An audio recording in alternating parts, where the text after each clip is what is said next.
Assalamualaikum warahmatullahi wabarakatuh. Perkenalkan, nama saya Isma dengan NIM C2012510037.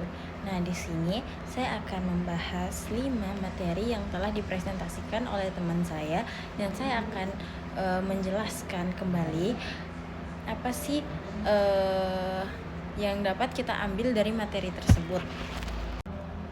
Nah, yang materi pertama itu kedudukan pendidikan agama Islam di perguruan tinggi. Apakah wajib bagi perguruan tinggi menyajikan mata kuliah pendidikan agama Islam? Jawabannya iya, karena kedudukan mata kuliah pendidikan agama Islam ini secara yuridis bersifat wajib. Undang-Undang Nomor 12 Tahun 2012 tentang Pendidikan Tinggi menegaskan bahwa kurikulum pendidikan tinggi wajib memuat mata kuliah agama bersama Pancasila Kewarganegaraan dan Bahasa Indonesia. Yang kedua itu materinya mencakup ajaran Islam yang selaras dengan Pancasila dan Undang-Undang Dasar 1945 dan bertujuan membentuk mahasiswa yang beriman, bertakwa, dan berakhlak mulia. Adapun pendekatan filosofis, yaitu pendekatan dalam pendidikan agama Islam yang mendorong pemahaman mendalam, membentuk mahasiswa yang moderat dan beretika dalam mengamalkan nilai-nilai Islam. Yang kedua itu materi dari kelompok 2 itu konsep akidah Islam. Apa sih pengertian akidah? Secara bahasa, kata akidah berasal dari istilah Arab al-aqdu yang bermakna mengikat atau menyimpulkan. Istilah ini juga memiliki arti Arab tuh ikatan, al-itsaku mengikat, at-subut penetapan, dan al-iham penguatan. Adapun ruang lingkup akidah Islam yaitu mencakup segala hal yang berhubungan dengan keyakinan seorang muslim terhadap perkara yang gaib atau pokok iman, dan rukun iman adalah yang wajib untuk diyakini. Adapun rukun iman yaitu iman kepada Allah, iman kepada malaikat, iman kepada kitab-kitab Allah, iman kepada Rasul, iman kepada hari akhir, dan iman kepada qada dan qadar. Adapun sumber ajaran akidah Islam yaitu Al-Quran, yang kedua As-Sunnah, yang ketiga Ijma, yang keempat dalil akli atau yang keempat itu kias. Terus adapun urgensi akidah Islam dalam kehidupan umat, yang pertama itu dasar ibadah dan amal, yang kedua menjaga kompas kehidupan, yang ketiga membentuk kepribadian dan moral, yang keempat menumbuhkan ketenangan jiwa, yang kelima menjaga umat dari penyimpangan. Adapun dari kelompok 3 yaitu konsep manusia dalam pandangan Islam. Manusia tuh dari mana sih? Nah, manusia itu diciptakan dari tanah dan ditiupkan roh oleh Allah sehingga memiliki 2 dimensi, jasmani dan rohani. Nah, tujuan penciptaan manusia itu untuk beribadah dan membangun hubungan baik dengan Allah Subhanahu wa taala serta meraih kebahagiaan abadi di akhirat. Nah, yang kedua itu tanggung jawab dan akhlak manusia. Tanggung jawab adalah kesadaran dan kewajiban, sedangkan akhlak adalah perilaku baik yang berlandaskan ketaatan kepada Allah dan teladan Nabi Muhammad SAW. Manusia adalah makhluk sosial yang tidak sempurna dan saling membutuhkan atau makhluk sosial. Dalam hidup kita harus saling menghormati, mengasihi sesama, serta menaati aturan Allah Subhanahu wa taala sebagai pedoman kehidupan. Adapun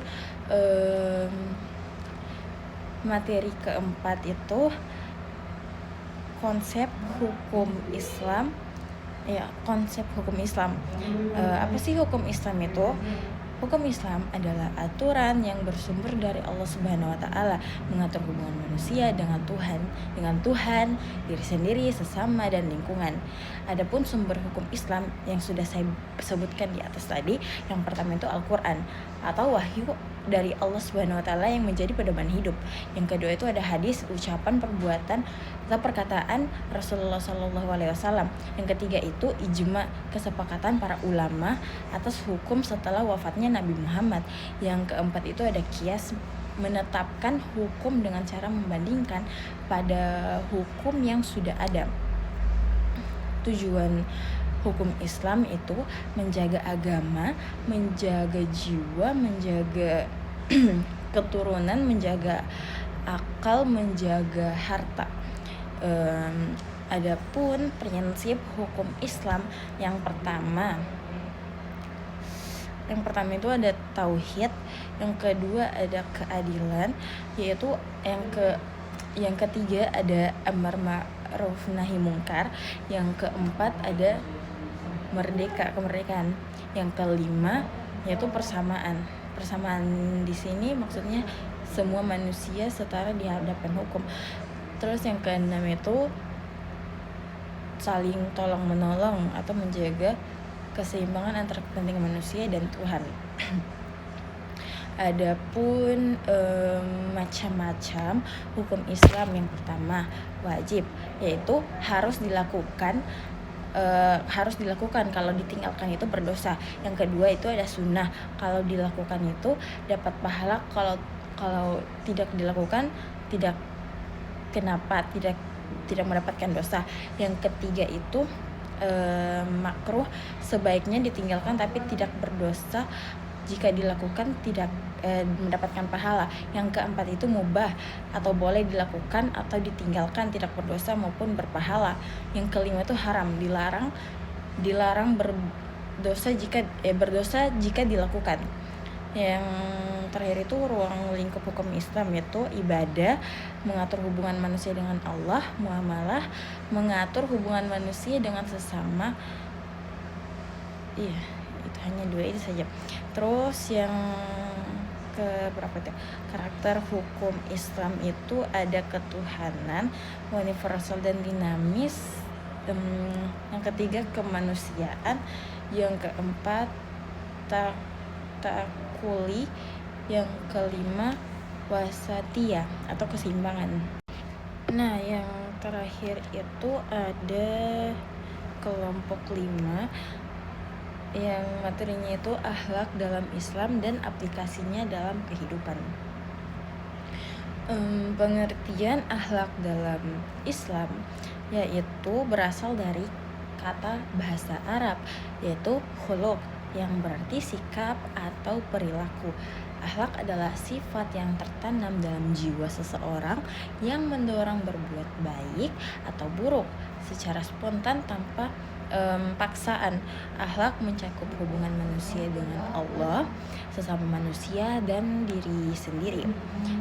Adapun jenis-jenis akhlak dalam Islam, yang pertama itu akhlak mahmudah atau akhlak terpuji.